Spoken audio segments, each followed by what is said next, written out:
રાજ્યમાં એસટી ડેપોની જગ્યાએ એસસી પોર્ટના નામે બસ ડેપોના આધુનિકરણની કામગીરી ચાલી રહી છે। ત્યારે પાટણમાં બસ ડેપોની આધુનિકરણની કામગીરી પૂર્ણ થતા 27 માર્ચે લોકાર્પણ થવાનું છે। આ ડેપોનું વર્ષ 2017માં તત્કાલીન નાયબ મુખ્ય પ્રધાન નીતિન પટેલે ખાતમુહૂર્ત કર્યું હતું અને એક જ વર્ષમાં કામ પૂર્ણ થશે તેવો વાયદો કરવામાં આવ્યો હતો, પરંતુ 8 વર્ષ થવા આવ્યા તેમ છતાં પણ પાટણના મુસાફરોને વધુ સુવિધા સાથે નવ બસ સ્પોટ હવે મળશે તે નક્કી છે।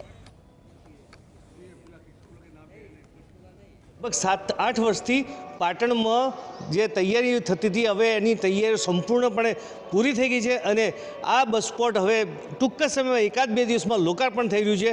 આ અદ્યતન સુવિધા સાથેનું જે બસ સ્પોટ છે એમાં અત્યારે હાલ જે કહેવાય ને કેમેરામાં કેટલાક દ્રશ્યો બતાવે, બિલકુલ કહેવાય ને કે એક સારી સુવિધા ઊભી કરવામાં આવી છે।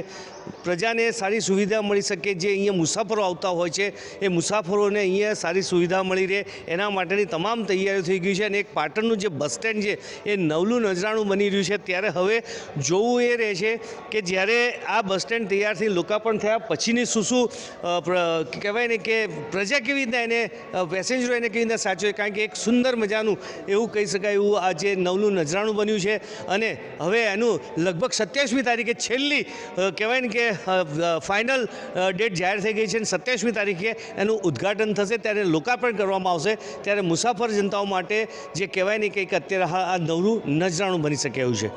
અલ્કેશ પંડ્યા, GSTV, પાટણ।